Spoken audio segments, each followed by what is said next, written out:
വൈകിട്ട് നല്ല ചൂട് ചായയുടെ കൂടെ 2 നേന്ത്രപ്പഴമൊക്കെ ഉപയോഗിച്ചുകൊണ്ട് ദാ ഇതേപോലെ ഒരു പ്ലേറ്റ് നിറയെ കുട്ടി, കുട്ടി സ്നാക്സ് നമുക്ക് റെഡിയാക്കി എടുക്കാട്ടോ. ഒരുപാട് പാടൊന്നുമില്ലാതെ എളുപ്പത്തിൽ ചെയ്തെടുക്കാവുന്നതേ ഉള്ളൂ. കണ്ടോ? 2 നേന്ത്രപ്പഴം ഉപയോഗിച്ചിട്ടാണ് നമ്മൾ ഒരു പ്ലേറ്റ് നിറയെ സ്നാക്സ് റെഡിയാക്കി എടുക്കുന്നത്. അപ്പൊ ട്രൈ ചെയ്ത് നോക്കുക. കമന്റ്സ് ഒക്കെ ആണെന്നുണ്ടെങ്കിലും മറക്കാതെ അറിയിക്കണേ. അപ്പൊ നമ്മുടെ ഈ സ്നാക്സ് റെഡിയാക്കി എടുക്കാനായിട്ട് നന്നായിട്ട് പഴുത്ത 2 നേന്ത്രപ്പഴമാട്ടോ എടുത്തിരിക്കുന്നത്. കട്ട് ചെയ്യാനുള്ള എളുപ്പത്തിന് വേണ്ടിയിട്ട് നമുക്ക് ഫിംഗർ ഷേപ്പിൽ കട്ട് ചെയ്യാനുള്ള എളുപ്പത്തിന് വേണ്ടിയിട്ട് ഒരു പഴം ദാ ഇതേപോലെ 2ആയിട്ട് കട്ട് ചെയ്തെടുക്കുന്നുണ്ട്.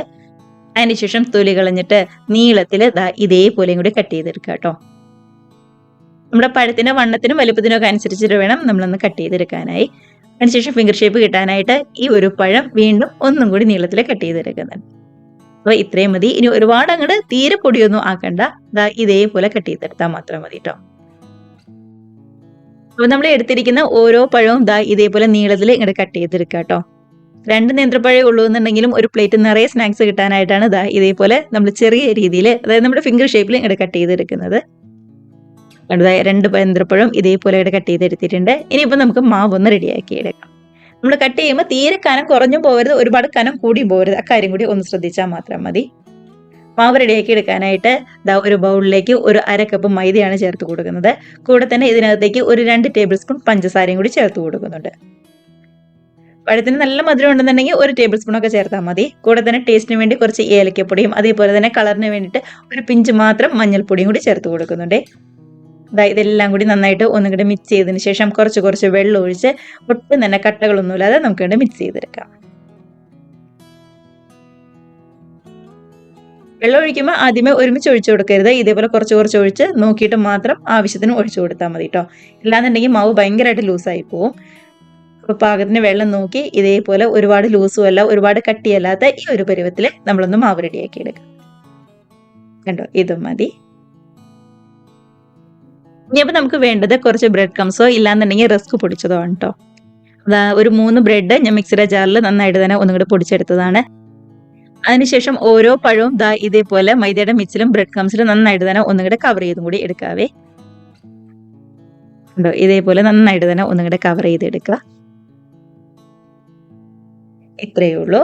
ഇനിയിപ്പോൾ നല്ല ചൂടായ ഓയിലിലേക്ക് നേരെ അങ്ങോട്ട് ചേർത്ത് ഫ്രൈ ചെയ്തെടുക്കുകയാണ് ചെയ്യേണ്ടത്. അങ്ങനെ നമ്മൾ കട്ട് ചെയ്ത് വെച്ചിരിക്കുന്ന ഓരോ നേന്ത്രപ്പഴവും മൈദയുടെ മിക്സിലും അതേപോലെ തന്നെ ബ്രെഡ് ക്രംസിലും നന്നായിട്ട് തന്നെ ഒന്നുകൂടെ കോട്ട് ചെയ്തെടുക്കുക കേട്ടോ ചെയ്യുന്നത്. ഉണ്ടോ, ഇതേപോലെ.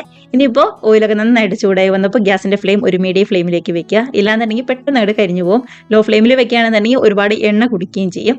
അതുകൊണ്ട് ഒരു മീഡിയം ഫ്ലെയിമിലാക്കി നമ്മൾ റെഡിയാക്കി വെച്ചിരിക്കുന്ന ഓരോ പഴവും ഇതേപോലെ അങ്ങോട്ട് ഇട്ട് കൊടുക്കുക. ഒരു വശമൊക്കെ നന്നായിട്ട് തന്നെ ഒന്നുകൂടെ ഫ്രൈ ആയിട്ട് വരുമ്പോൾ മറിച്ചിട്ട് കൊടുത്ത് 2 വശം ശരിക്കും കളറൊക്കെ ഒന്ന് മാറി ഗോൾഡൻ കളറായിട്ട് വരുമ്പോൾ നമുക്ക് ഇങ്ങോട്ട് കോരിയെടുക്കാവുന്നതേ ഉള്ളൂ. അപ്പോൾ ഇത്ര സിമ്പിളായിട്ട് റെഡിയാക്കി എടുക്കാൻ പറ്റാവുന്ന നല്ല അടിപൊളി സ്നാക്സിന്റെ റെസിപ്പിയാണ്. പഴമൊക്കെ നന്നായിട്ട് പഴുത്തതാണെന്നുണ്ടെങ്കിൽ നല്ല മധുരത്തിൽ നല്ല സ്വീറ്റ് ആയിട്ട് തന്നെ നമ്മുടെ ഈ സ്നാക്സ് നമുക്ക് കിട്ടും കേട്ടോ.